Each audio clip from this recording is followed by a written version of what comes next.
Welcome to Gavin Games, fellas. Good to see everybody. That was Alex Plox, our very own Alex Plox, with Quake Zone Rumble, his cover from the song from Twisted Metal 2, a game I know a little bit about. Well, good to see everybody. How are people doing? That's right. That's right. We got a big show today. We got lots to talk about. I don't know if you were there earlier today, but I did not. X-Rated Skater says, Jaffe, you missed out on him skating naked. I said, send me a video, and while I'm not going to show the twigs and berries, I will absolutely, blur that out, assuming I can kind of zoom in close enough to actually see it, and I'll totally put it up on the goddamn Cock-a-Doodle show. Fellas, earlier today, and it's available now on this very channel if you're a member. If you're not a member, not a problem. It'll be free for all next week. This is, we did an interview today. Brandon Salisbury, who is directing the George Romero Resident Evil documentary about basically George Romero, who had directed the Resident Evil 2 commercial, not to mention the creator of the modern zombie, got fired off this motion picture show, and he's made a documentary about it. Very, very cool conversation. Very interesting. That is available now, like I said, in the conversation or the Conversations with Geeks or something. I don't fucking know what it was. I don't know where I put it, but it's a great conversation. Get on down there and get it if you're interested today or next week. This time it'll be free for everybody. Hey, Cal97, Calp97. He says, hey, thanks for Super Chat. He says, hey, can you sign my copy of Twisted Metal 3? I mean, I'll fucking sign it if you fucking... Here's what I always tell people. I'll sign all kinds of shit, but you got to send it to my P.O. box. You got to self-address a way to send it back. You got to pay for all that shit. You got to make it easy on my ADD brain. I know you're just kidding, but just so because people have asked me, it's like, Jaffe, will you sign something? And it's like, yeah, but I'm not doing any of the work. Not because I'm like some... fuck you asshole, but because it's my brain. If I promise I'll do it and I'm the one who has to pack it up and shit, no fucking way. Hey, Man Cave, hey buddy, he says it's sounding great, the audio. Every day a little better. The movie, what Spasmo says, does the movie have a release date? What Brandon was saying is that they are in conversations with the distributor at the moment, or not the distributor, but who's going to distribute the movie, whether it goes to theater, whether it goes to Amazon Prime, whether it goes to Shudder, which would not surprise me, or Screenbox. He knows, but he can't announce it yet. It sounds like there's going to be some big horror convention coming up where that is where he is going to be able to announce that information. So stick around. It's pretty fucking cool. It looks really, really cool. By the way, I usually start off the show like a lot of people start these shows and say, hey, what have you been playing? Blah, blah, blah. What you playing? Straight. Shut up, Jeff. Stop. I can't get the merchant out of my head. Fuck you. Listen to me. I've been playing a bunch. I've been playing the Resident Evil 1 remake, RE4, on and whatever. All the same shit, which I'm loving. But I got to tell you, yesterday on the stream, we did some game streaming, and I found, I'll come back to this, but I found, Steam has a Puzzle Fest going on right now. It's excellent if you have Steam. There's a game called Viewfinder, and it's just the demo, but it's already one of my favorite games of the year. I'm not going to show you too much. You can go over to the Bloodhound First Day in Hell live play, which went up yesterday, but I just want to show you a little bit of this. This is... just batshit delightful. It is, you're moving around, you're playing with perspective. Let me just show you. If you're listening, I'll do the best I can, but you're moving through these environments, and you pick up these photographs.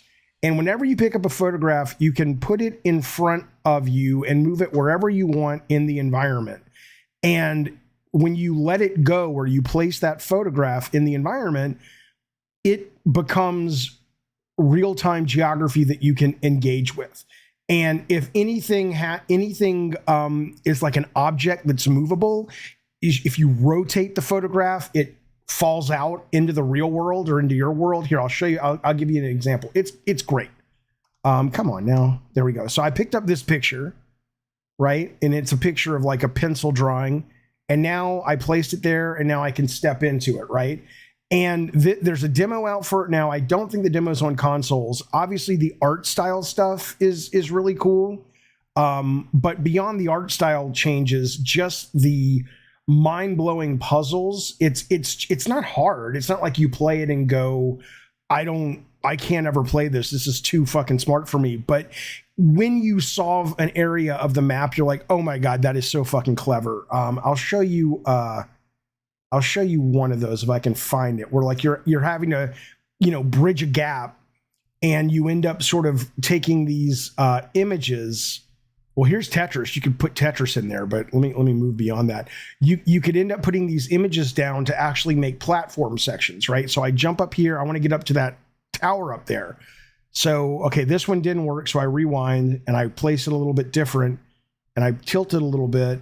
And now I can use this as a platform. It's crazy. It's fucking crazy. And like I said, these things that you can carry around, you can literally take a picture of something. And then I guess I could have done it with that. I didn't even think about it. I could have taken a picture of that battery I was trying to get from down on the ground, and then taken the picture and rotated it 180 degrees, and it would have fallen out of the picture. It's awesome. It's awesome. So anyway, this is a demo right now. It's coming out sometime this year. They haven't actually given a specific date. It will be on console as well. You can also get a camera. You don't even have to find pictures. You can take pictures. It's great. Anyway, so I've been playing that. Spaz played it yesterday. He seemed to enjoy it a lot. I think we've both pre-ordered it, or we have it on our wish list, or whatever. Look at Ryan P saying, get to the news already. I tell you what, Ryan P, you can tell me what to do when you fucking sub to this or become a member to this fucking channel. And even then, I don't know if I can guarantee that I'll do what you say. But that said, just wait, bitch. I got stuff to talk about first. I do want to tell you this, though. So there's a contest for members only. It will be a week after Ryan P says, I used to sub, mate. Yeah, but you're not subbing now, so you can't tell me what to do. You're not my dad. So Redfall comes out, I think, May 2nd. But regardless of the day it comes out, 1 week from when it comes out, the Metacritic score, if you can guess the Metacritic score, you will get a $30, could be PlayStation, could be Valve, could be whatever. You'll get a $30 video game gift card from me to you, a digital gift card. The way it works is this: sometime in the next couple of days, we are going to, you can watch this. This is the final preview on IGN. You can go there now whenever you want to watch it. I haven't watched it yet, but I'm going to use this as a basis of it's like 10 minutes long of what I think the score will be. Everybody who guesses the same score will go on the wheel if that's the correct score. And the wheel will spin if we have multiple people who guessed it right, and whoever gets it will get the gift card, right? I need your score DM'd to me. I don't want it here. I don't want it, on Twitter. You need to send me a DM in the Discord, and that will allow me to go to timestamp it, because what I don't want is like you change your mind. It's like once you send me a score, that's it. And May 1st is the deadline. The day before it comes out is the deadline. I'll put all the details in the Discord. It's the day before the first reviews drop, because I don't want to give you any hints. So, hey, Master Luke. Hey, buddy. Now I know who you are. Of course I remember. Fuck you, motherfucker. Yes, buddy. I had a brain fart. What do you want? But thank you, buddy. Thank you, Master Luke. But yeah, anyway, so this is going on over on the Discord. If you're a member, see what you think. I haven't watched this yet. My guess, I see some of you guys in the chat that are guessing like in the 60s and low 70s. This is Arcane. This is Harvey Smith. That doesn't mean the man can do no wrong, but he don't put out a lot of games that come in at the 70s.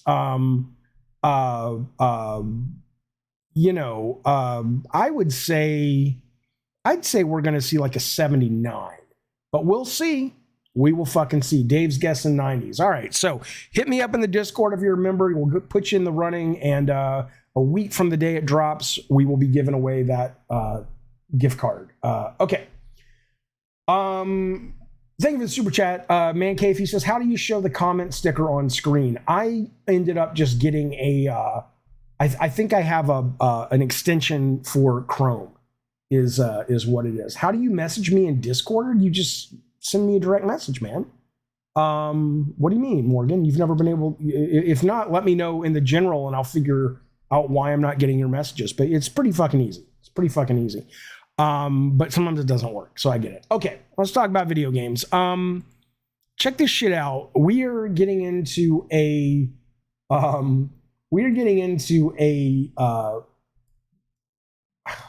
we're sailing into some crazy waters when it comes to the industry, because the next 2 months are just packed with content. And today we had a couple of minor drops: Trinity Trigger, Stranded, Alien Dawn, After Image. But April 27th, which is Thursday, Bramble the Mountain King. If it's anything like the demo, it is going to be a heck of a game that you want to pay attention to.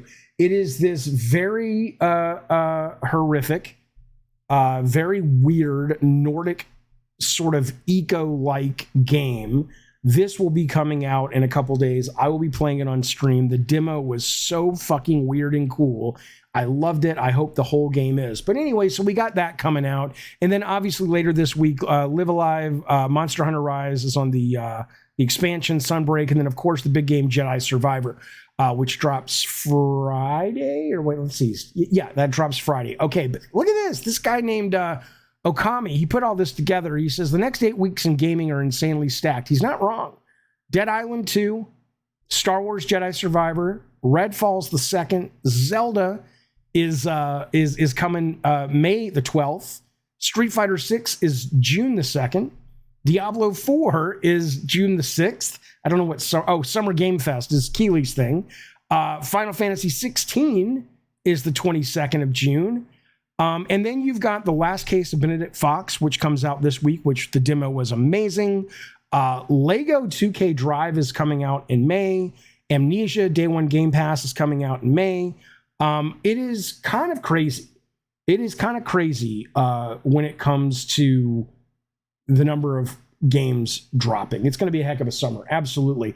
Where is Master Luke says, when is Disney Speedstorm? Disney Speedstorm's weird because right now they have announced that it is absolutely going to go free to play. They have not announced when. So if you want to play it, you have to buy one of the founders packs, anywhere from $29 up to I think it's like $70. And I ain't doing that, especially because until I know how microtransaction grindy it is, I'm not going to drop any money on it. So Spaz is saying it's free to play in 2024. I'll believe that when I see it. I do not believe that game is going to be as great as it is. The racing is fantastic, but as great as the racing is and just the game itself, I do not believe that will be able to sustain itself buying in at $29 and then the rest of it's a service game. I do not think that'll happen. They will have to drop this a lot sooner, assuming that they can. All right, but we got a busy summer. Listen though, Friday really is kicking off the avalanche of content, and EA has given you a warning. Here's what they said: EA issues Star Wars Jedi Survivor spoiler warning as leaks run rampant. So if you're, I don't plan on playing this right away. I haven't finished the first one. I got so many other things I'm playing, but I'll probably play it because I did like the first one. But they're basically just saying, hey, heads up, April 28th is when it comes out this Friday, but you want to be careful on the internet because people are already out there on Twitter spoiling the shit out of it. You also might want to be careful if you care about things like this. When you look at certain websites that have Twitter accounts that have a tendency to spoil shit, and they know they're doing it, and then they're like, "Oh, my bad." But GameSpot's done it before, Polygon's done it before. If I were you, I would be very wary if you care about experiencing the story as the developer intended it. Okay. But that's what EA is saying. Beware, be careful. Look at this. Xbox hardware revenue is down 30% compared to last year. It's kind of interesting. Oh, fuck, there's Bukaki, you fuck. Oh, no, Bukaki says, my little space fairy tale got spoiled. fuck you. Look, I don't care if you spoil it for me. Hell, I was going on the goddamn internet before I even saw Spider-Man No Way Home and reading all the spoilers. I don't care, but I just know some people, they do seem to care. All right. So Microsoft had their call today, their financial quarter call. Xbox hardware down 30%. Game Pass itself and sort of the service aspects of Microsoft is actually up a little bit, not much, but it's up 4%. So Game Pass is barely but slowly growing. This article in Games Radar says they're not sure why Xbox is having supply issues. I read an article by, is his name Jez, somebody who does a lot of Xbox reporting. I think he writes for Windows Central. And he was kind of talking a little bit about Microsoft has really moved a lot of resources to, what do they call it? Their Bing AI, their competitor for ChatGPT and all that shit. And it actually is affecting Xbox. Now, I mean, he would know more than I, but that seems pretty crazy when you're fighting like the Dickens to get what is the deal again? A $70 billion deal to get Activision, and suddenly this is like small potatoes. But that was one of the reasons that he's saying it's hard to get an Xbox Series X, because the pipeline on that system is gotten throttled, because I don't know if it's hardware they're sending off to work. I don't know. But somehow the desire to build up a competitor to ChatGPT and what Google is doing, Bard, I think it's called, that's enough to kind of, push the hardware back. The reason I bring it up is because the 30% drop isn't necessarily because people don't want it. I'm sure that factors in, and we'll get to that. But a lot of it is because apparently it's really hard to find cockadoodie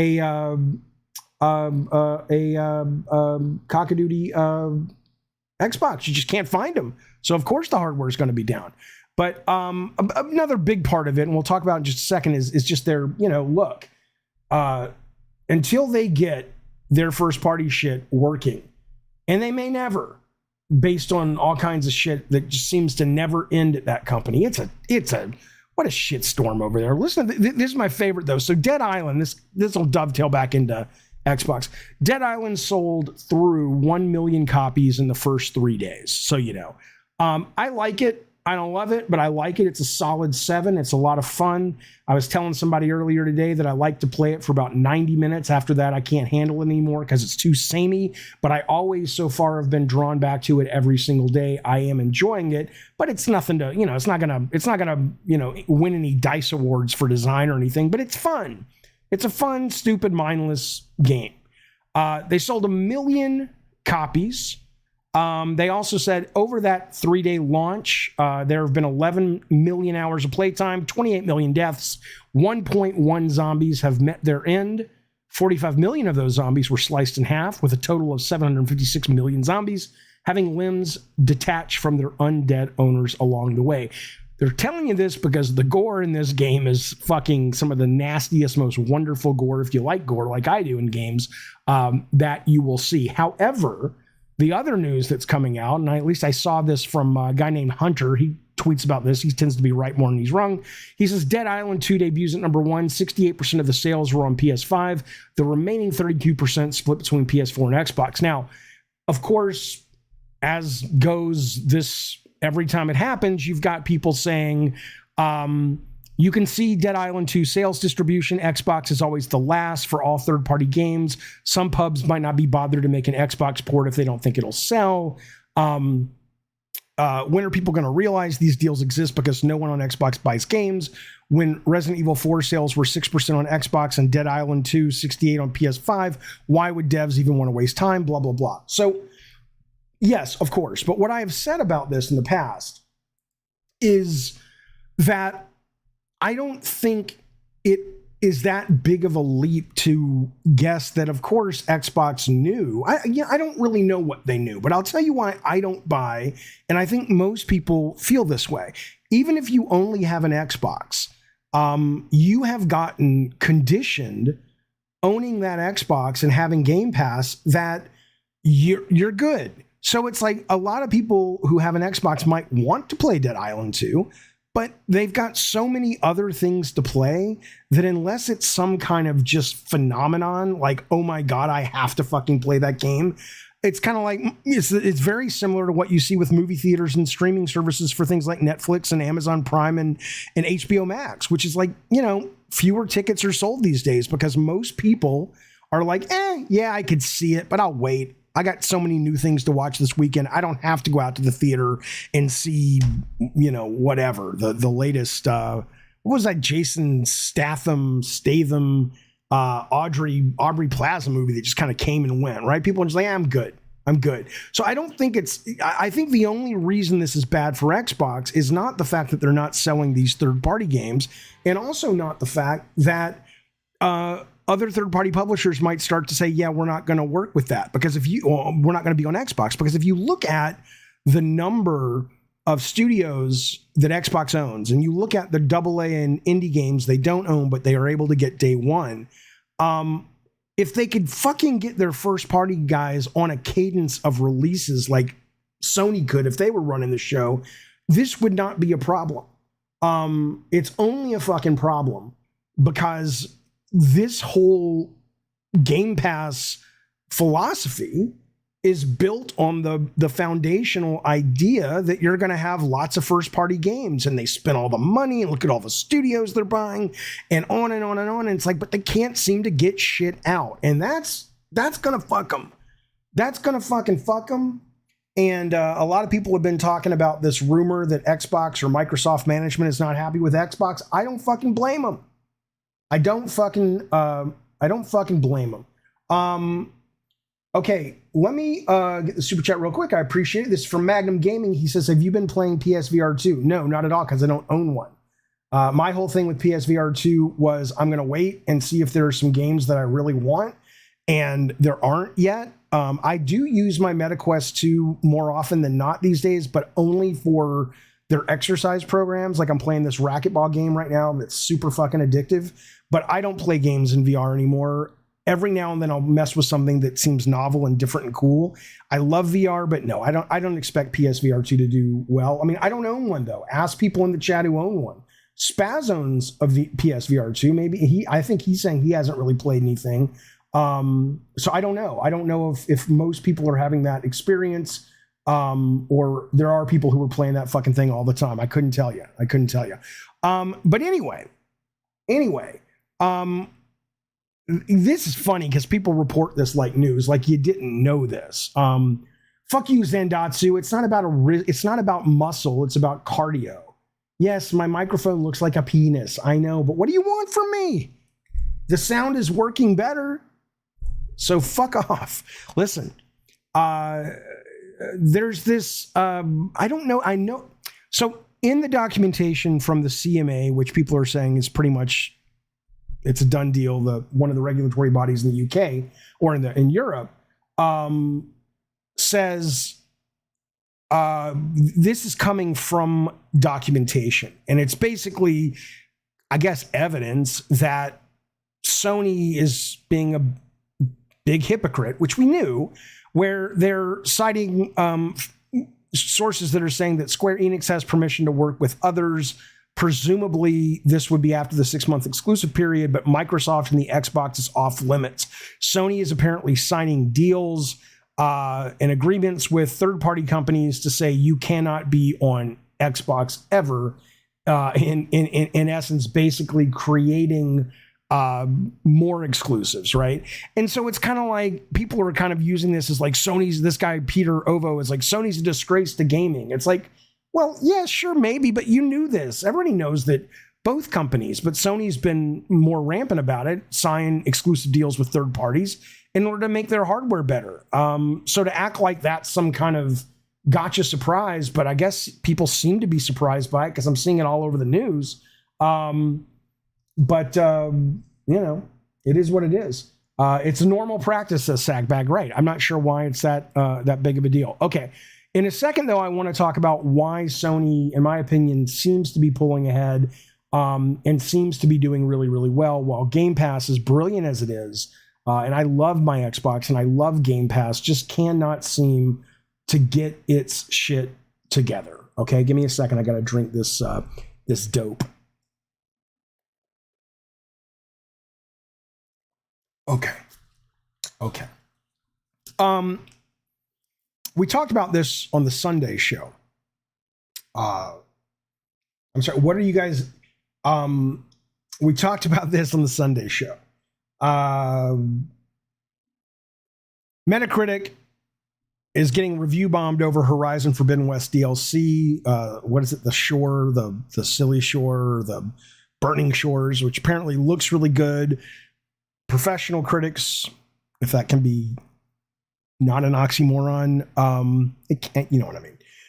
Critics from major sources that get picked up and put on Metacritic have pretty much loved the game. I think it's sitting at like an 80, 81, something like that. But it's been review bombed because there is a part of the game where it becomes clear that Aloy is either a bisexual or lesbian. And in that, you can even, if you make the choice to, you can kiss this girl that has been romancing Aloy, and it kind of puts the exclamation point at the end of the sentence. Well, the homophobes don't like this. They don't think they're homophobes, but they are. But they don't like it regardless. They don't like it one bit. And so they have gone into the Metacritic and they have said, hey, fuck you. We're going to review bomb the fuck out of this. And it's been vacillating betwixt a 4 user score, which is the highest, and a 2.7. A 2.7. By the way, it is Lesbian Visibility Week, so you know. So this is what some of the comments are saying. This is a comment on Metacritic review bomb. You must see a solution to the issue of the agenda. We are in a world of entertainment, not in a world full of deviant and misguided ideas. Another one says, visually, the game looks awesome. What about the storytelling? Aloy lesbian? What are you doing, Sony and Guerrilla? Really? Stop doing it with your characters.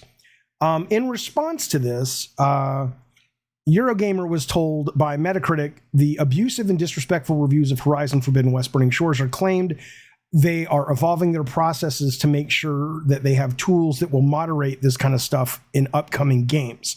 Fandom is a place for belonging for all fans, and we take online trust and safety very seriously across all of our sites.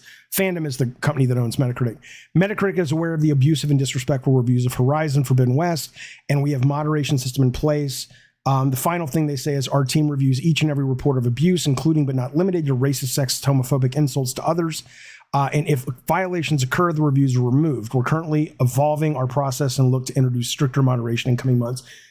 Whatever you think about the game, and whatever you think about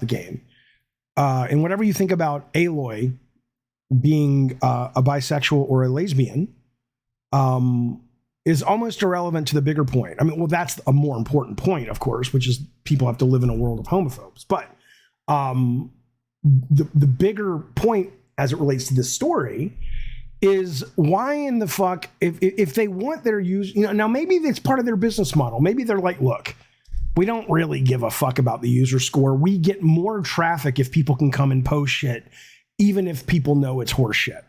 Versus going, well, they could easily tie in trophy systems, or they could ask developers to tie in like something in their high-end code just to say, hey, if somebody posts here and they say they've played this game, then there will be a percentage complete or a number of hours played or whatever that gets posted to that person's statement. Then you're done. Then you're off to the fucking races. You'll still get some review bombs, but you would have had to have bought the game and played it for enough time to even gotten to the point in the game, which is not in the first hour, where this occurs. So there are ways they could solve it pretty easily, but the problem with it is that I think deep down, Metacritic and all these places are like, yeah, it sucks, but for us, we get engagement. So, we'll take engagement even if it means that...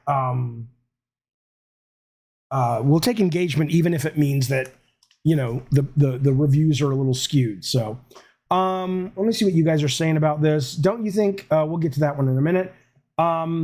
She had every guy she met in the first Horizon like her from 3 different tribes. Once I saw that she never got a love interest. I knew she was going to make her. Prince Green says they were going to make her gay because 2023. Isn't Horizon made in Finland? I think so. It's a Dutch game, says Fupy. They really don't think they're pushing an agenda. It's just common sense accepted here in Europe. Yeah, sure. I mean, you guys know what I think about all this. It's ridiculous. People have issues with it, but it is what it is. And, so keep an eye out. Maybe we'll start seeing Amazon and places like Metacritic start putting an end to this review bombing, which is not good. But let's talk about Horizon a little bit. Horizon, let me just tell you how I feel about Horizon. So I'm not here to take the piss out of it. I know some people absolutely love it, and it's one of their favorite games. I can tell you I think the combat and the navigation is awesome. I can tell you the graphics are some of the prettiest graphics I've ever seen in a video game. I don't like Horizon. I think Horizon is Horizon to me, and I don't know what age you are, but I grew up and I was a young adult with things like must see TV on Thursday night, right? So back in the day, it was like Cosby Show, Family Ties, and then something, and then a bigger show than the third one. Or then it was like Friends, and there was a show after Friends, and then it was like ER, right? And my point is there's always that show that's a hit, like The Single Guy or Suddenly Susan or one of those fucking network shows that they put on after a massive show like Friends. And simply because you've got that lead in, you're going to be a hit no matter what. To me, that is what Horizon feels like. I don't really think a lot of people love Horizon. I don't think Horizon has put itself into the zeitgeist. Yeah, Caroline in the City, Jeeves, exactly. I don't think Horizon is in the zeitgeist. I don't think it is a strong IP. I think it is their Veronica's Closet, right? It is totally their news radio. Absolutely. Yeah. So that's kind of why Alloy on the Jungle. Yeah. That's what I think is happening with this. But regardless, Horizon Studio has made a statement that Aloy's next adventure is in the works, is what they say. Apparently, they're doing another single-player adventure to finish out the trilogy. Whatever. I'm sure I know it made money. And they're also doing their online kind of survival Horizon thing. Aloy may or may not be in it as a main character, but it's kind of Monster Hunter-y, Ark survival-y, what have you. So I was a little bummed to learn, though, as it relates to that I was really excited. Not for SOCOM. I don't care about SOCOM. I don't care about Killzone. But I had heard they had hired one of the directors or the main director from Rainbow Six Siege at Guerrilla, and they were making a multiplayer shooter. Well, now I'm starting to see stuff that suggests that what we thought was a multiplayer shooter is just the Horizon multiplayer Ark survival Monster Hunter thing, which is fine. But again, I'm just like, Sony, would you just make a fucking modern fucking shooter? Would you give people, it's almost like it's like, look, I get it. You're a bunch of arty people. I get it. I was there. I understand. But could you just make some meat and potatoes shit every now and then? Does everything have to be someone's fucking magnum opus? Can you just give the goddamn people a fucking hero shooter set between 1960 and 2040? Somewhere in that realm where you've got a bunch of fucking soldiers shooting each other and leave people alone. I'm not saying don't make the other shit. And I'm not saying Horizon is garbage. I'm just saying that it's like, Jesus, man, could you do something a little bit more mainstream every now and then? So now I guess what's happening is this Guerrilla Games game, according to what I'm reading here from Oops Leaks, is saying that's not your SOCOM, that's not your Killzone. Killzone, he says, it is effectively dead. But it's starting to look like this game is that Monster Hunter game, which is fine. But really? Okay. But now listen to this. That's interesting. Water Princess says Sony games are for the lonely. That should be the Xbox, right on the Xbox hardware. Sony games are for the lonely. Don't have any friends? Buy a PS5.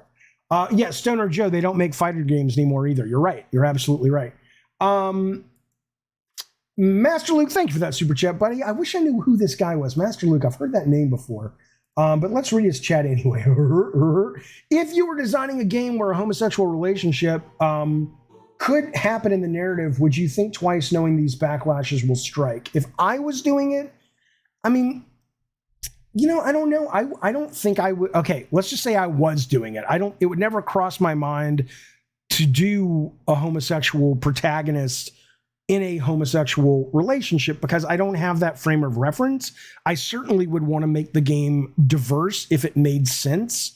I'm not going to make a Star Trek game with the Klingons and suddenly have, diversity in the Klingon culture that isn't represented in the canon of Star Trek.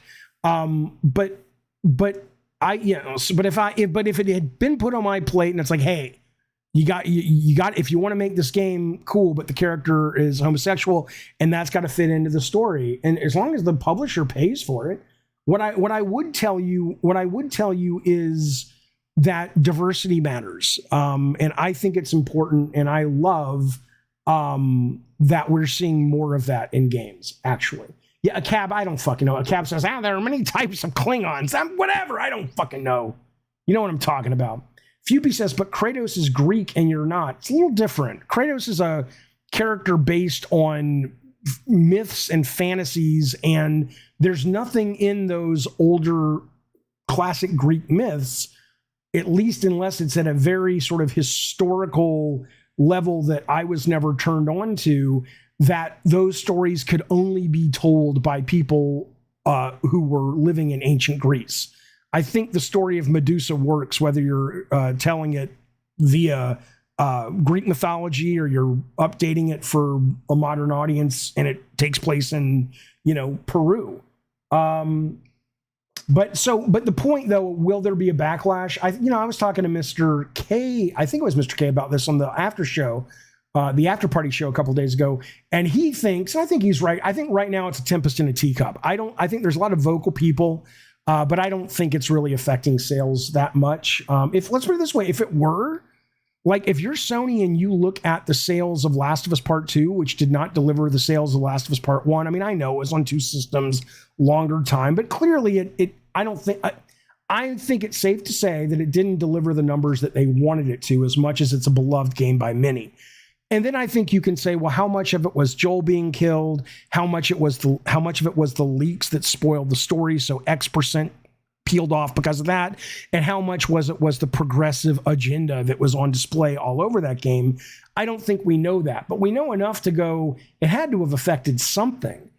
But it clearly wasn't enough to have Herman Hulst tell his team in Guerrilla, don't do this, because we're gonna fucking we're gonna take a bath on it. So I don't think it really. Well, see, X-Rated Skater says Joel dying wasn't the problem. Again, it depends on who you ask. There are people who think that was the problem. There are people who think the agenda was the problem. There are people who think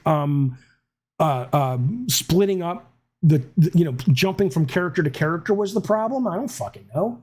Everybody's got an opinion. I thought it was a great fucking game. Too long, but it was a great fucking game. But I want to get back to Guerrilla though, because this is what the other news that came out about Guerrilla this week. And this is sort of why.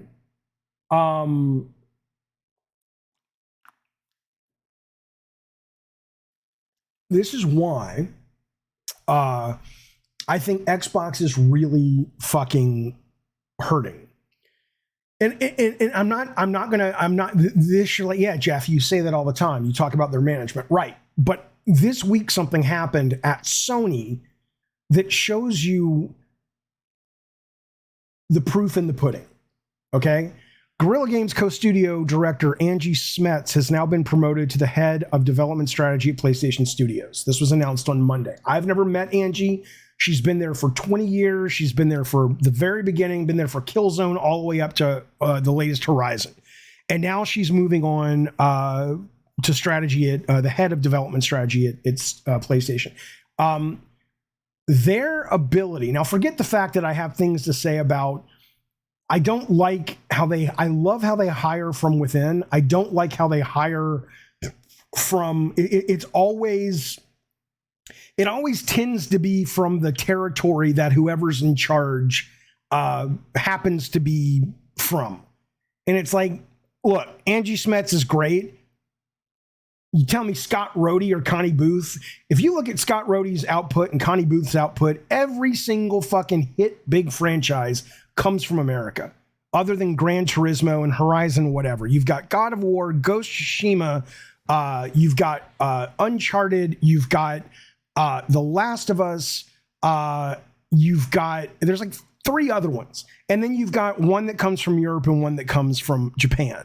But every single fucking time, let's promote the people. Why Scott Rhodey and Connie Booth stay at this company, I don't fucking know.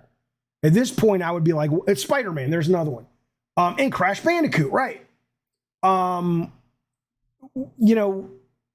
again, I think Scott and Connie are the knees bees. They're awesome.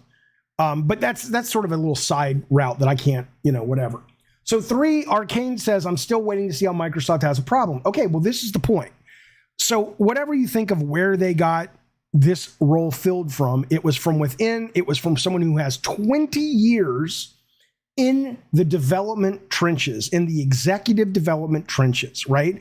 The amount of experience of making these games and shipping them. I mean, there is, if I care enough that I would do it if I wouldn't go to jail. If I could sneak into the boardroom at Microsoft and just say, guys, I'm just going to say this. Your management for video games sucks, right? Because if you look at these people that get promoted at Sony, and we're going to talk about SHU in a little bit, the amount of experience that not the game developers, but the game creative executives have is the key to their success. And we see it right here. And then here's what I did. I went over to Moby Games, because I've seen an interview with Matt Booty. I know he's been in the business for a long time, but I was kind of like, what has this guy done? What has, this woman they just promoted has been in the trenches for 20 years, making games the very beginning. And I go over to Matt Booty's Moby Games, and I went to look for Sarah Bonds as well, who are kind of the 2 big heads over there. And, this is all his Microsoft stuff, so whatever. This is how long he's been there. But when you go before at Microsoft, most of it is outsourced third-party or first-party, but outsourced stuff for Midway. And then he was in audio. So like Mortal Kombat, Armageddon, well, look, Ed Boon's got his team down. They're good, It's not like they needed his help. PsyOps was made by the guys over in the UK, I think. But the point is, none of the, it's a huge list. Whenever you see a producer with this many titles in the same year, you're like, okay, well, what did you really do?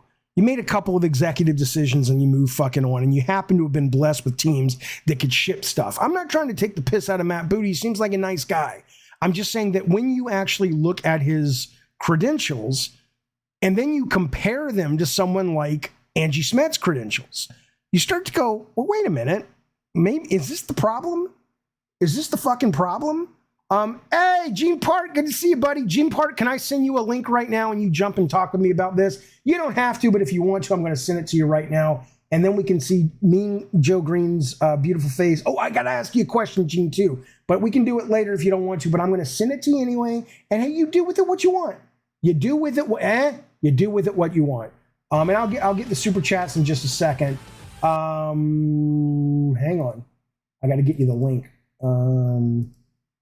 Okay, it's copied. I am sending it to you, Gene. I'll send it to you on Twitter real quick. I just want to ask you a couple of questions about what we're talking about, because I can't understand it. And I also want to ask you a question about your newspaper. Gene, come on. God damn it, Jaffe, you old moron. Get in there and get this done. I will get to your super chats and such in just a moment. Gene Park. There he is. All right. I just sent it, Gene. Let me know if you get it, and let me know if you want to hop on and discuss for like 5-10 minutes. Okay. Let me get rid of this, because this was Good Sir Brandon today, but he is no longer here. Okay. Jaffe, for real, don't you think Xbox owning Activision won't have a bad effect? Plus the whole game won't have a bad effect on Sony. I think it'll have a terrible effect on Sony, in the sense that they're gonna, they're going to lose out on the ability to get exclusives for Call of Duty. They're going to lose out on, a lot of revenue possibly, depending on after the 10-year gap is over. But look, if you take Jim Ryan to heart, where he says that without the Call of Duty money that we make, if that dries up or if that gets a significant hit, we're going to have a hard time making our content, both hardware and software. So, do we believe Gene Park? I don't know. Brian, what are you talking about? Brian in the chat says, so Microsoft bad, Sony good. Are you talking to me? I know you're not fucking talking to me. I love my Xbox. I've been playing on Game Pass Resident Evil HD like the last 3 days. But in this case, yes, Microsoft's management, you can go back on this channel. I've been saying it for 3 years. When they decided to launch their Xbox without any first-party fucking software, that was all the sign I fucking needed. I still love my Xbox. I bought one. I'm happy with it. But to act as if this is not a real problem, you're out of your fucking mind. And now the rumor is that even Microsoft management's having a problem with it. But while we're waiting for Gene, so then I also looked up Sarah Bond. I'm like, well, what is her history with all this stuff? What has she done? Bass Digi, fuck you. Fuck you. Get some new talking points. You're becoming a Sony shill. Can you believe we actually have somebody calling me a Sony shill after all the time you guys called me an Xbox shill? How about I'm just a fucking free thinker that can make my own decisions and I'm not sort of, tied to a fucking video game box in terms of where my entertainment comes from. Look at this, Sarah Bond. Now, I couldn't find her Moby Games page. Maybe she's fucking loaded for bear with all of this game she's made. But when I look at it, that she was at T-Mobile, I'm not saying she's not smart, Harvard Business School, Yale University, but she was at T-Mobile before she came to Microsoft. And then again, you go back to Gorilla. You go back to Angie Smets, and you go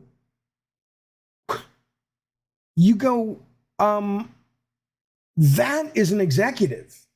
That's an executive that you want at your company. So my question, and what I'm going to ask Gene about, because he's probably, more aware of this stuff, but why is it that Microsoft seems to just refuse to plug this hole?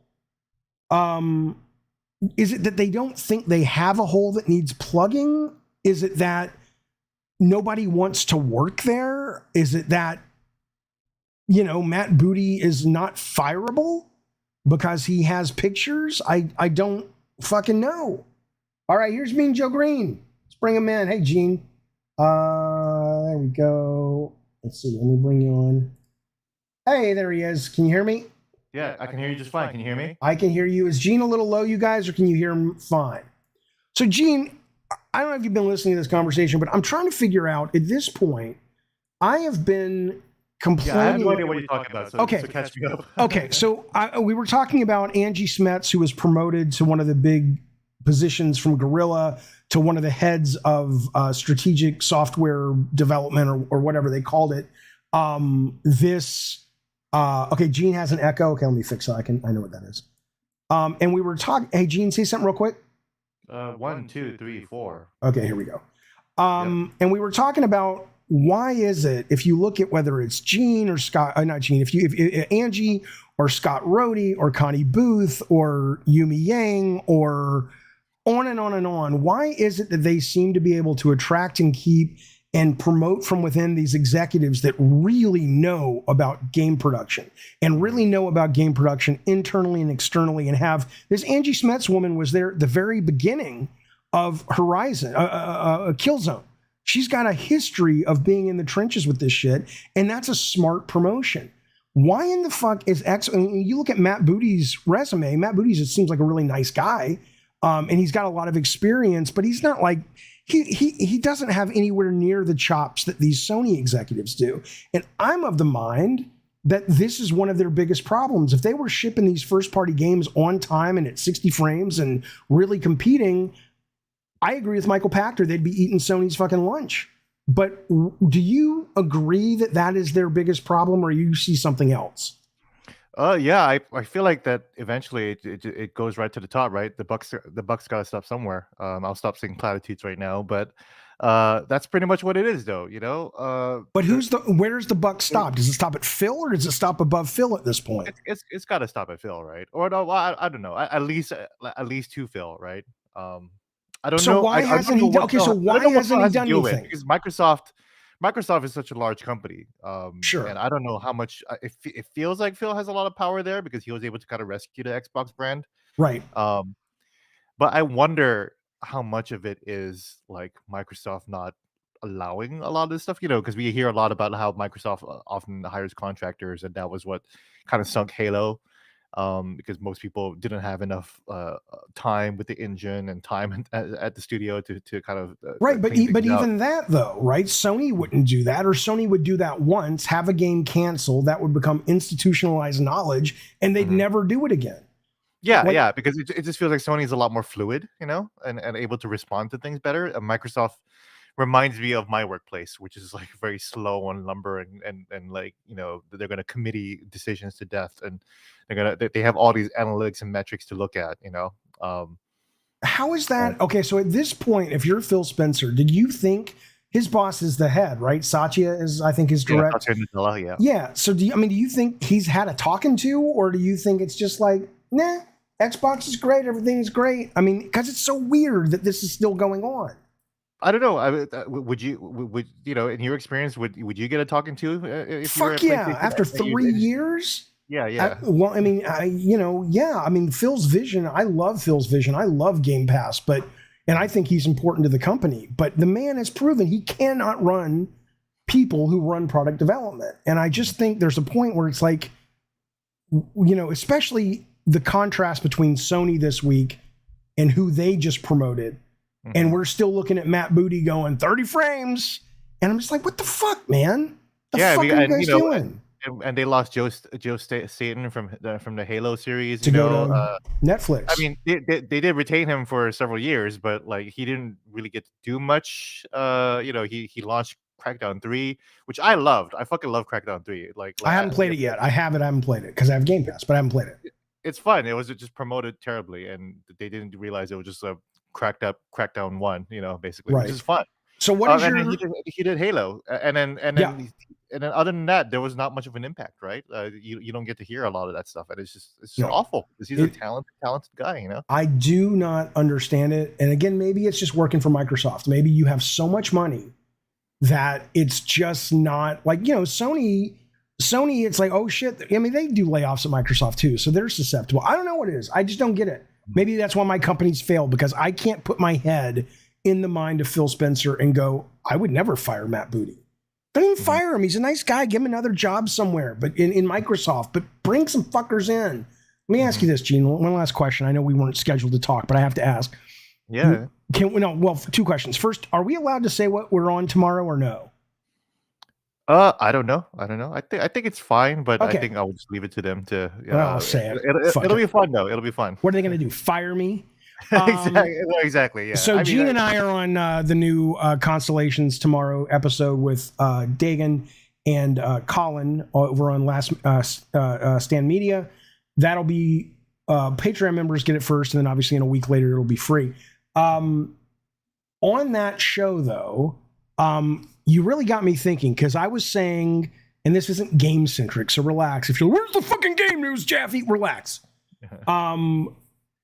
You got me thinking, because I subscribe to the New York Times, And I know Colin would not be a fan of the New York Times. He's a much more, conservative mind. Not always changed, but I get it. But when you said, "Oh yeah, the New York Times it's terrible," that got me going, "Oh shit, should I get the Washington Post?" I don't mean it like, "Hey, sell me," but it's like, what's is the New York Times like a bad place for journalism? No, I mean it's what's been called the Valhalla of journalism, right? It's where you want to go. It's Mount Olympus. Right. Uh, and it's when I said it's terrible, I think I was probably referring to one, like, it's also a legacy media outlet. Two, I'm not a big fan of like some of their bigger reporters. Some of them I like. I do like Maggie Haberman. I know she's very controversial, but she was like their main Trump reporter. But I do admire her work. She works her ass off, and she's got kids. Like, it's insane. Come on. Right. But then like you want to talk about like how more recently they've been getting a lot of trouble for how they cover the trans community, because they keep throwing it in doubt, like, well, is this surgery good or whatever? And then when a bunch of trans journalists as well as activists wrote a letter to say, hey guys, you guys need to like pipe down a bit, because like lawmakers are citing your articles to ban just trans folks in front of public eye. And those people were saying that that's not accurate as well. And the New York Times were saying, like, no, this is just activism. We're just asking questions. So it's like, so like that definitely rubs people the wrong way. I wasn't aware of that. I will check into it. So yeah. Check it out. There's a big hullabaloo over how the New York Times covers trans Last issues. question real quick. I have to know, what are the chances? Let's play the odds here. What percentage chance do you think a year from now Matt Booty will still be in his current position at Microsoft at Xbox? Oh man, I don't know. I don't know either. We haven't heard from him in a while, though. We haven't heard from him. He used to be real chatty, so I don't know. I don't know either. Let's have fun. Let's guess. Maybe not, because there was a massacre at 343 Studios, and that's still a Microsoft company, right? So I think it's clear that they're not afraid to kind of like, maybe not fire someone, but kind of gently push them out, So what do you think, 50-50 on Matt Booty? Yeah, probably. I mean, it really depends on what happens after Starfield, I think, Yeah, it's a good point. It's a very, very good point. All right. Yeah. Gene, Starfield's a hit. Like it's just like the most mind-blowing hit, all's forgiven. At least on the level of Skyrim or even Fallout 4. Yeah. Then I think people will be like, okay, well, like at least he shipped that. So, Have you played Viewfinder yet? It's on the Steam Puzzle Fest right now. I have not. Will you please play it? You will love it. I'm telling everybody, it's excellent. Cool. Viewfinder. All right, Gene, I want to have you on later. I'd love to talk more, but I appreciate you jumping on this call right now. Good to see you as always, and I'll talk to you soon. All right, man. Thanks, Gene. Yep, there he goes. There he goes. You can call me babe. I don't mind. In my fantasies, I call Gene babe, and I call him a lot of other things. Gene, why doesn't Gene love me like he should? Anyway, I was going to ask him what the odds are of Phil getting fired, but I think that 50-50 should tell you all you need to know. Okay. Well, Venom Quest says Xbox has 30% sales drop in hardware. Why? Game Pass resonates with Xbox fans like Jaffe, but the Xbox is not resonating with the mainstream. I think it's their first party output. I think most people will enjoy AAA games and indie games if they come across their space and go, hey, that was pretty good. But they're not. Most people don't seek them out. Most people who buy a next gen console are looking for the big next gen experiences. And I think in that, Xbox has not provided enough of those to sort of satisfy the fans. That makes me scared. All right, we're going to jump ahead. We are going to talk a little bit about Shuhei Yoshida, but first I want to get some of these nice and very generous chats and super chats. Let me do those first real quick, and then we will talk about SHU. Okay. Mike McKay 92. Thank you, buddy. He says, I think players who oppose a romance between Aloy and another woman are overreacting, but that's just me. It's a choice, not a mandatory romance. Well, I understand what you're saying, but I do think it's important, McCade, to paint it a little bit more accurately. My understanding is a lot of people who are upset about it, which is, I think is stupid, but whatever. They're upset about the fact that Aloy is pretty much canon now, bisexual or lesbian. Not because you get a choice to kiss this other woman or not, you do. But if you look at it, all three options, none of them say, oh, no, thanks, I'm not into the vag, right? All of them are things that sound like either, yes, I'm into you, I need to think about it, or I want to, but I'm really busy with my quest, or something like that. So to them, it's not a choice. The choice to kiss is a choice. The choice to pair up is a choice. But her stepping into canon as a lesbian or bisexual, that's done, right? And I think that's what it is that they have a problem with. Hey, Colin Prime has subbed. Thank you, buddy. I appreciate that. Carl B. Man has been a member for 21 cockadoodie fucking months. He says, that's why I'm worried about the Activision deal. Microsoft managed, they have bad management. Well, the Activision deal is really interesting to me because, like, even Blizzard, right now Blizzard has been bleeding talent, right, which is Activision Blizzard. And one of their head guys did a public tweet and saying, look, I'm just going to come out and say it. There's a guy here, I'm pretty sure I know who he's referring to, who is kind of running things and telling all the creatives and directors and stuff what decisions are right, what decisions are wrong, and we're losing so many talented people at Blizzard because of that we literally have sheets that say, okay, if this guy goes, cut these 3 features. If this guy and this woman goes, cut these 2 features, right? So I don't know where the problem is, at least at Blizzard, although they seem to be doing fine with their output. We are getting Diablo. They are continuing to do frequent Hearthstone updates. And then obviously the Call of Duty stuff is going great. So, I'd like to think they keep, let's put it this way. It's a good point though. Activision, I could be wrong, but I don't think Activision has ever missed a Call of Duty when they said they were going to put a Call of Duty out. Like I could, maybe there's 1 or 2, but for the most part, they do not miss.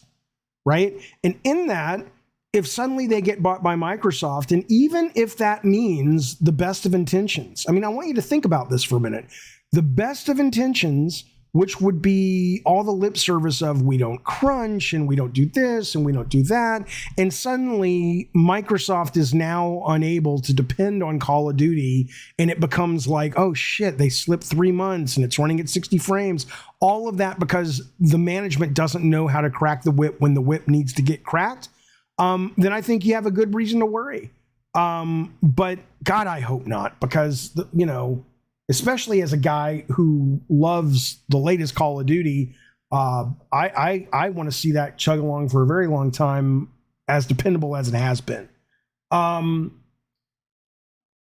will be playing Jedi Survivor on PS5, but I won't be playing it right away. I haven't, Jeffy, why are you worried about this is Bumby. I'll get this next chat from Nugget in a second. Why are you worried about the future of Xbox instead of the risk of reduced competition in the future? Because, hey, Rotten Tanuki, did you see I got the Day One Patch Kids sweatshirt. I was going to wear it today, but it's too hot. But I love it. I got Sweet Tooth on it. It's one of my favorite shirts to wear now. Thank you for making that character, man, or riffing on that character. So listen, this is why. I'm not worried about the future of the industry in terms of reduced competition, because what I am betting on is if Game Pass can work as designed and at least pitched, right, in terms of being all these first-party studios pumping out stuff with a frequency that you have never seen in this industry before. I am of the mind that it will make subscription services for video games become the normal way that people play their games. And in that, we are going to see massive competition. right? Because if you, and again, all I have to base it on is my understanding of human consumer behavior and looking at what has happened with Netflix. Netflix gave rise to Disney and HBO Max and Shudder and Amazon Prime Originals and all of these things that are bringing us the golden age of television that we're enjoying right now and have been for the last 10 years. And so I would love to see Game Pass be a monster, because it would mean that Sony would then have to say, hey, shit, we're not going to be able to put out our first party games day one, but we will put them out within 6 months. And in between, we got to plug the gaps. Let's greenlight some less expensive but arty shit and weird shit. And let's do an action adventure chapter just with Sully. And it's like our May release for PS Plus is Sully's first 4-hour standalone adventure and shit like that. I want that kind of growth at a creative level. So what I'm saying is I don't look at it like reduced competition. I look at it and I believe in the vision of subscription gaming. And in that, if Microsoft is on the vanguard of making that the most successful, it will push the industry forward. Dean H., it's not. Gaming subscription is completely different from movies and TV. Tell me how.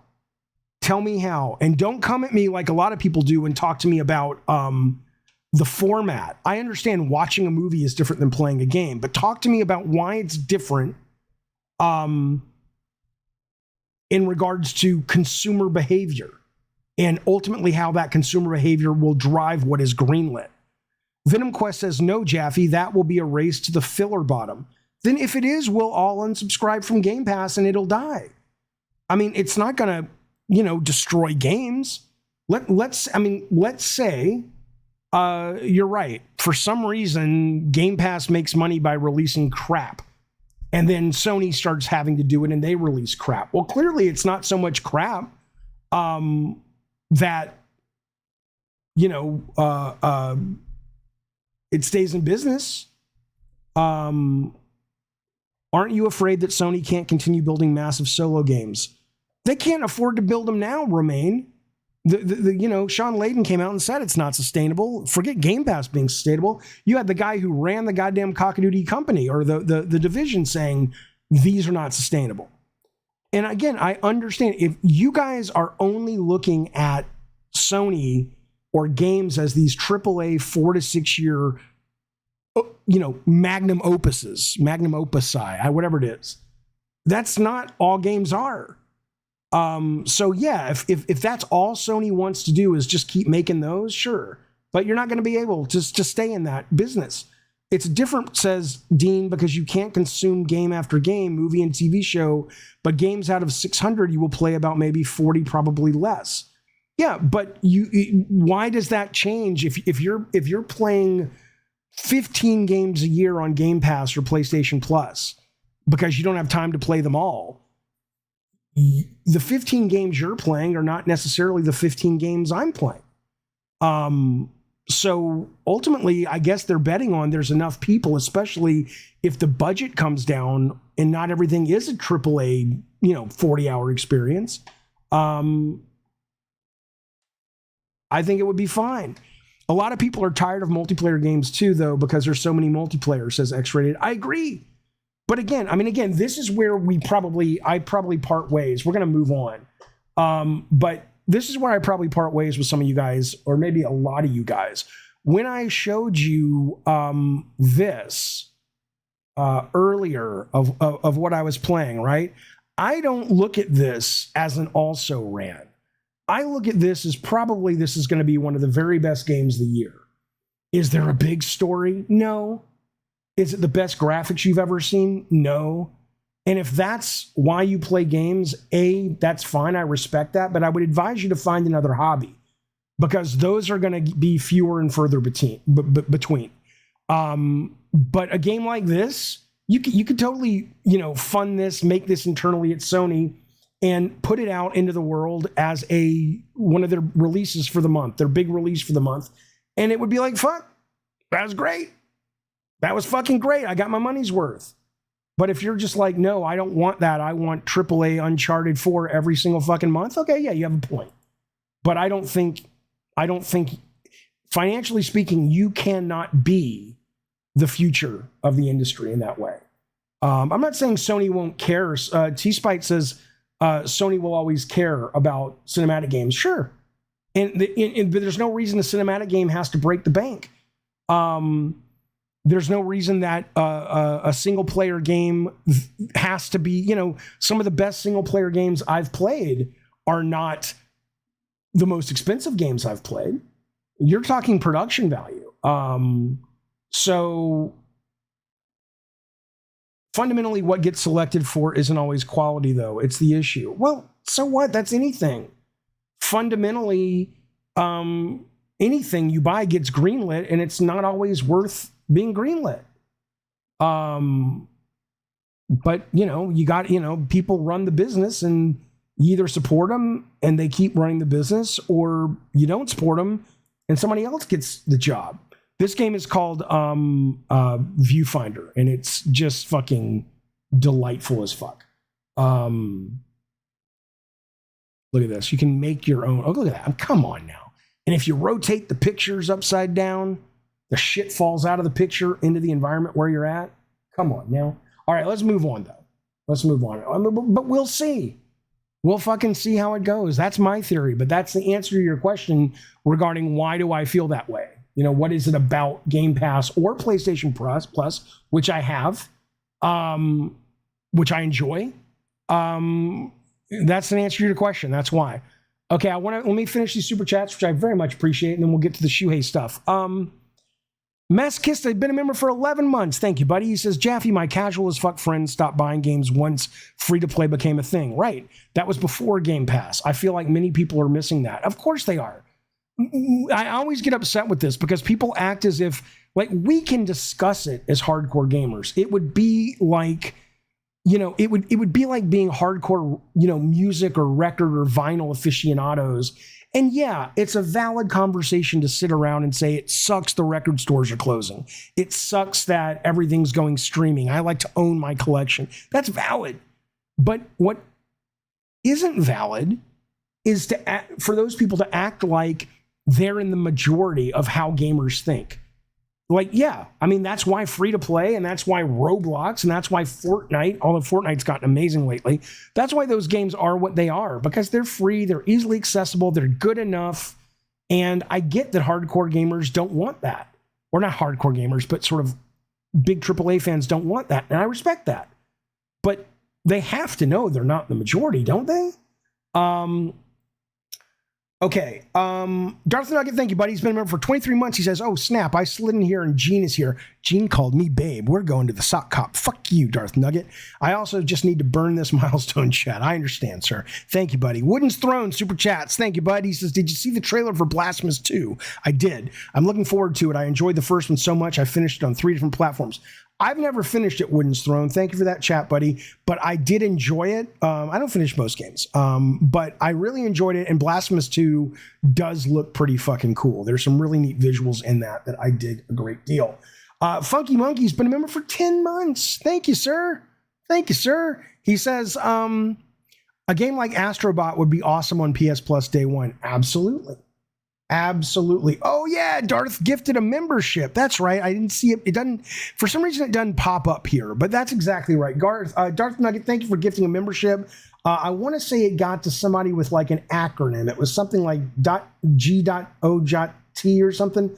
But it went. I was talking and it went by so fast. But thank you for that, Darth Nugget. I'm sorry I didn't call it out. It doesn't appear on this big on this thing I use. So sorry about that, but thank you for gifting that membership. It's very kind, very courteous, and I appreciate it, buddy. Ghetto God or something, Darth Nugget says, right. Dean H says, Dev will get, oh, I don't know if you're right, Dean H. I know, development will get more efficient. Sony will sustain AAA, says Dean. Sean Layden would disagree with you, sir, but, here's what I'll tell you. In fact, let's go to the SHU thing, Dean, because this is relevant to exactly what you're talking about. So SHU did an interview. If you don't know SHU, SHU used to run PlayStation for about 11 years, and now he's in charge of the indie group over there. He did a really comprehensive interview with The Guardian, and he said some really interesting things. Let's speak directly first to what, where did that go? to what Dean is talking about. Is it Dean? Yeah, Dean H is talking about. Sorry, where games are going to get easier to make. Right? Here's what he says. Yoshida said developers will need to learn new skills to effectively use AI, which he believes will ultimately have a positive impact on gaming and game development. He says it's a tool. Someone has to use the tool. AI can produce pretty strange things, as you must have seen. You really have to be able to use the tool well. AI will change the nature of learning for game developers, but in the end, development will be more efficient and more beautiful things will be made by people.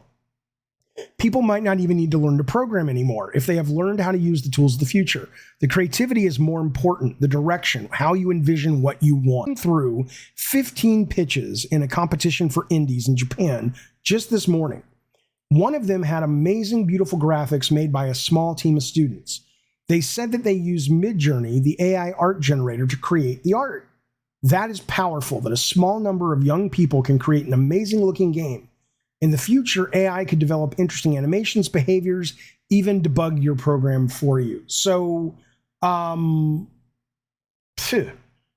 I mean, when you've got SHU saying this, so I agree that there is going to be a more, the tricky part about it when you talk about AAA though, is everything always, if you're chasing the top of the food chain of production value, which is where the cost is, the problem you have is that no matter what tech you get to make things easier, you're always pushing up against the very edge because that's what people demand in those games, right? I remember it was so crazy that, I mean, I know it's obvious, but the first time it occurred to me is, we were struggling to hit 20 frames a second on Twisted Metal in PS1.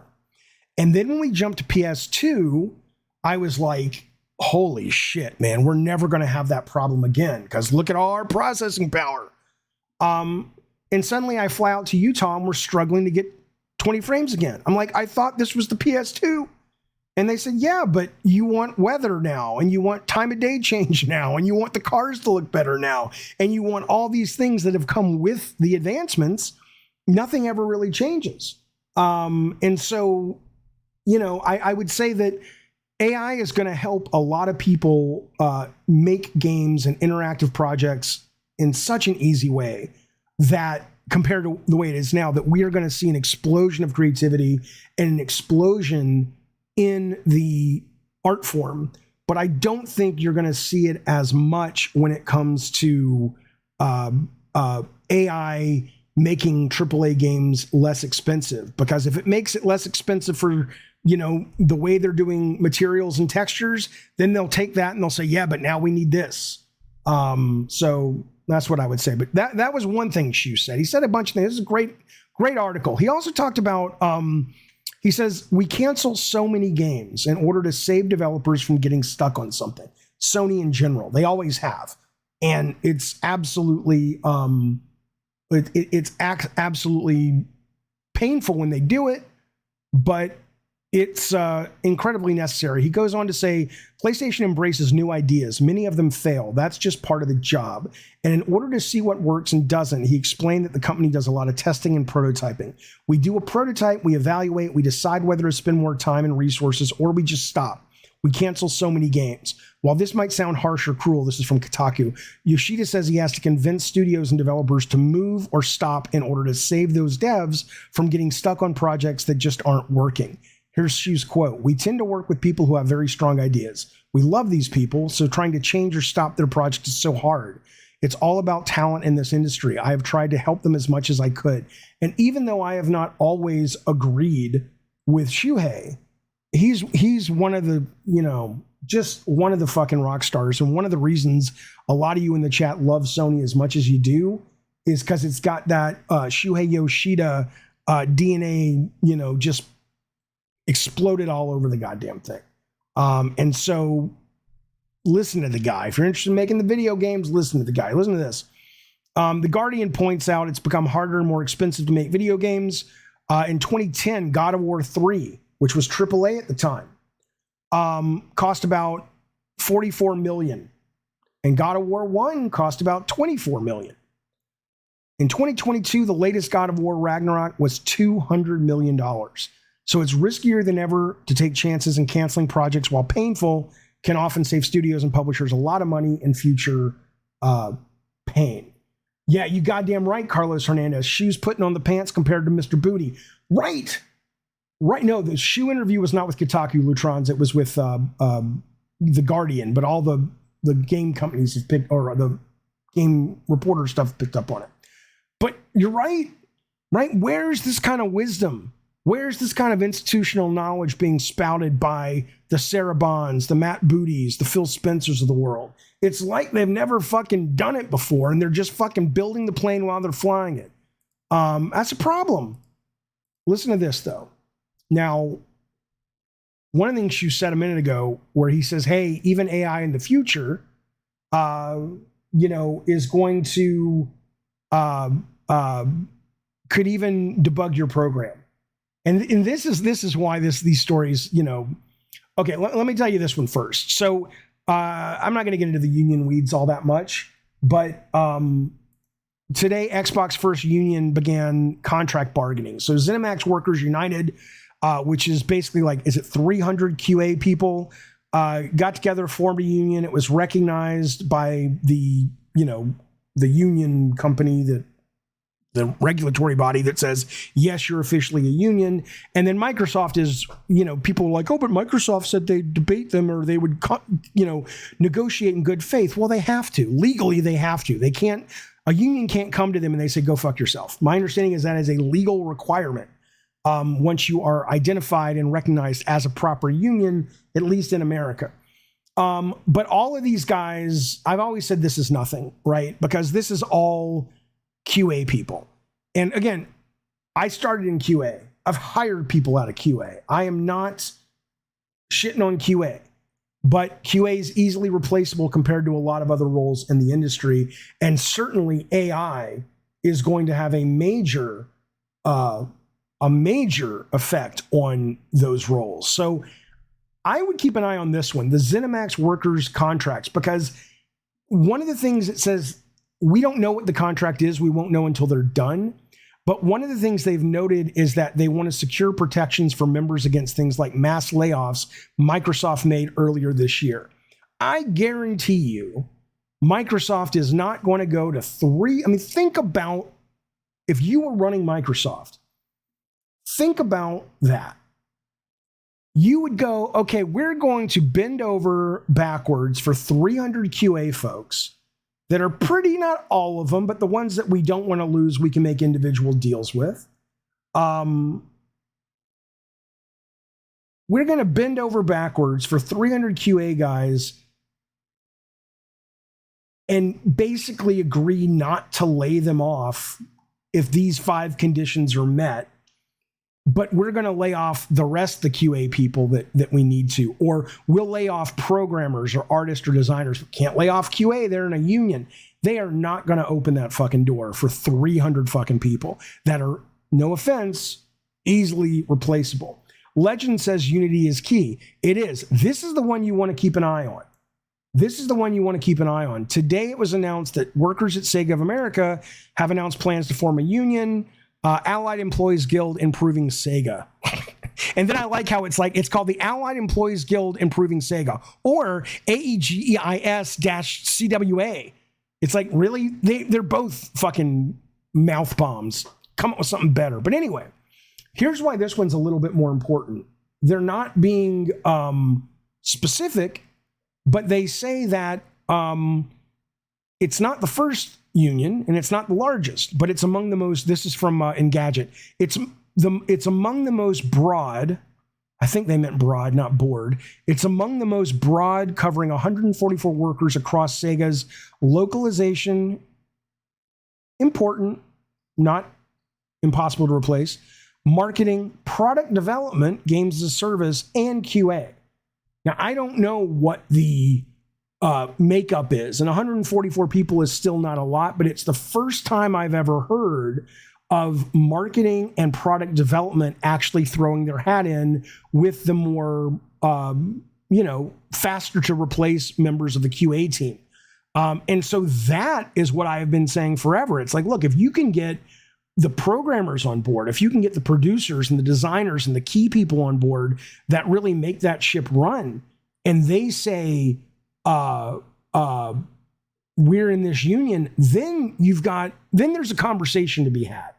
But this is the first time I've ever seen a union in games actually include more than QA, and could be interesting. So keep an eye on that one for sure. Let's talk figures real quick. Well, my figure. I'm not saying Water Princesses take that poor people. Are you saying? I'm not saying I'm a fan of it. I'm saying, it's the cliche. The first step to solving a problem is admitting there is a problem, right? So you can sit there and virtue signal all you want about I'm power to the people and I don't like this and unions are important and all this shit. They are. But if you really cared, you would look at the real problem with video game unions and go, how can we solve that? Instead of people coming at me and acting like you're just a fucking capitalist, blah, blah, blah. And I'm like, hey, I don't really like capitalism all that much. And more importantly, though, I'd love to solve the problem, but you're not going to solve it by acting like complaining about the reason it hasn't been solved yet is a negative attack on the proposed solution itself. Fupy, thank you, buddy. Mr. Jaffe, when are we going to play DMZ on Xbox? I think you and I are a lot alike. I see you online on Xbox. I can also give you financial advice. Fuck you, motherfucker. I know who you are. You fucking piece of shit. You chat GPT bot. Fuck you. That's a deep cut. Only it's an inside joke, and fuck you. Thank you for being a member, buddy. I appreciate it. Listen to this.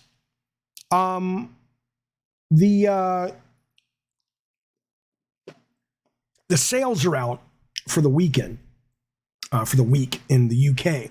They're interesting. I usually don't talk about them anymore because it's just like, it's one territory. It's not even all of Europe. It's just the UK. But it's always got some interesting details that we should look at. And this is an interesting week. Okay, so we already know Dead Island 2 dropped at number 1.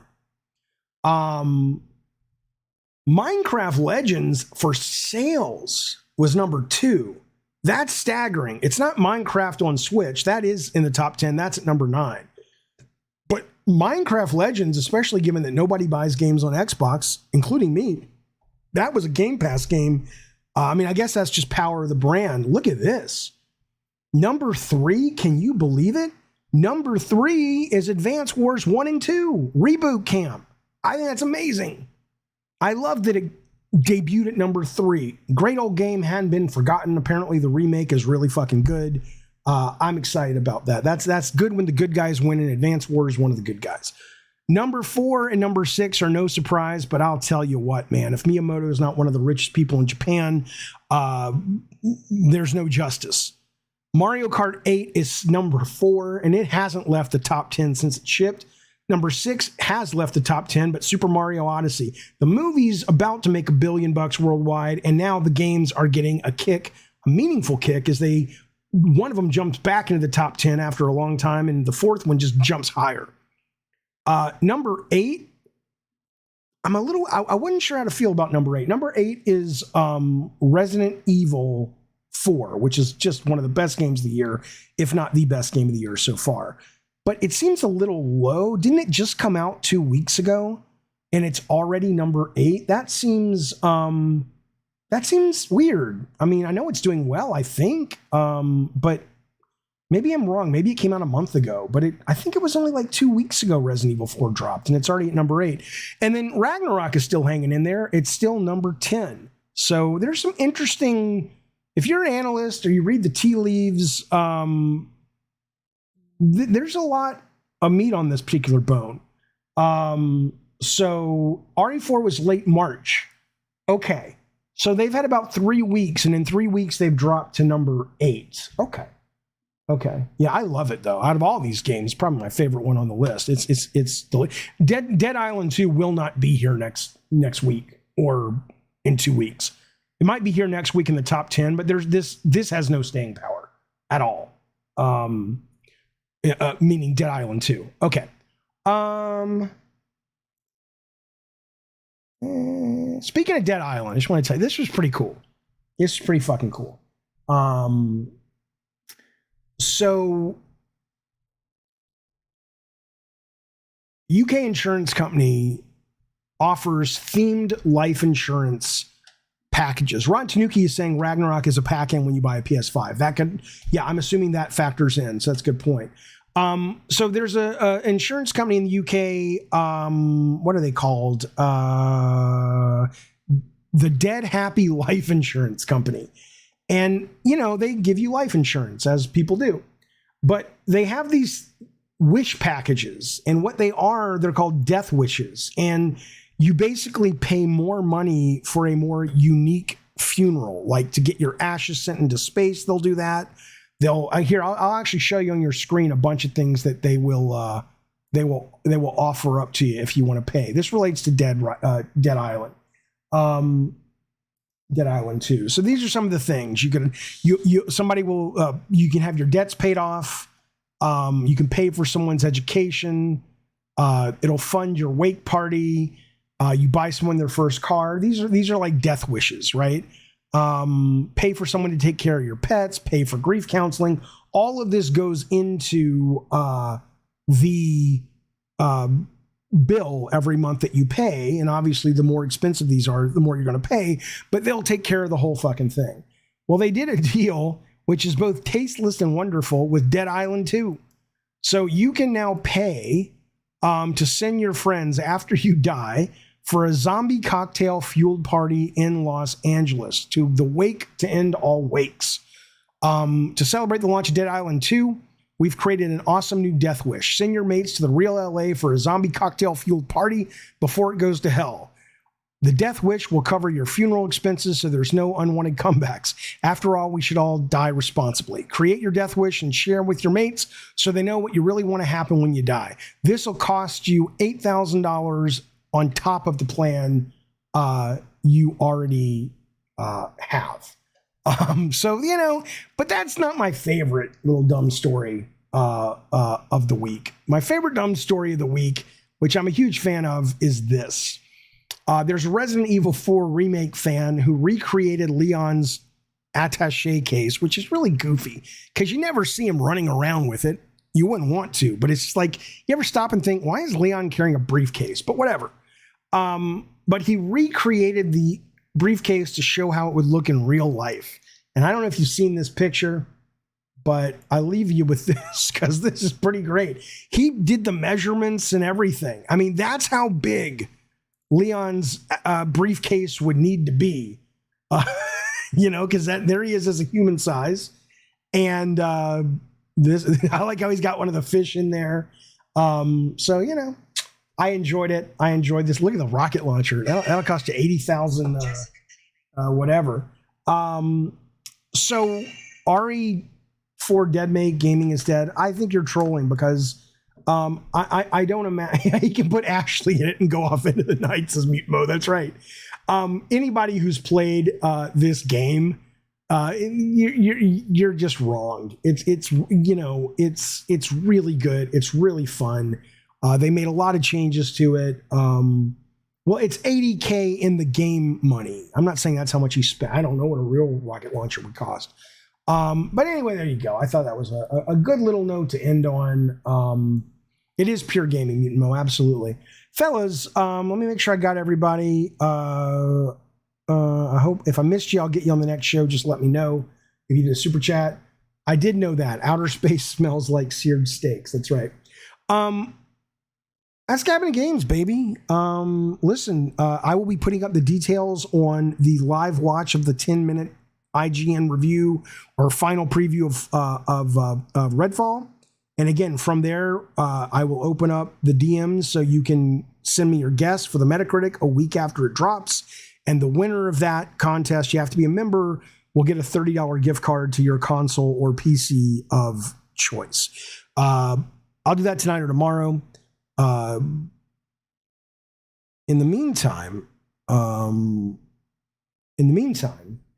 be well, enjoy your night. There's no after party today because we did the interview today. There'll be an after party on the next show. But we did the interview with the director of Resident Evil documentary earlier this morning. So I am fried as a fucking fry. But I will see you guys soon. Be well, be safe, and thanks mods. Thanks everybody. Thanks new members. Thanks super chats, and just thanks for being part of the community. To all you, I'll see you soon. Bye all.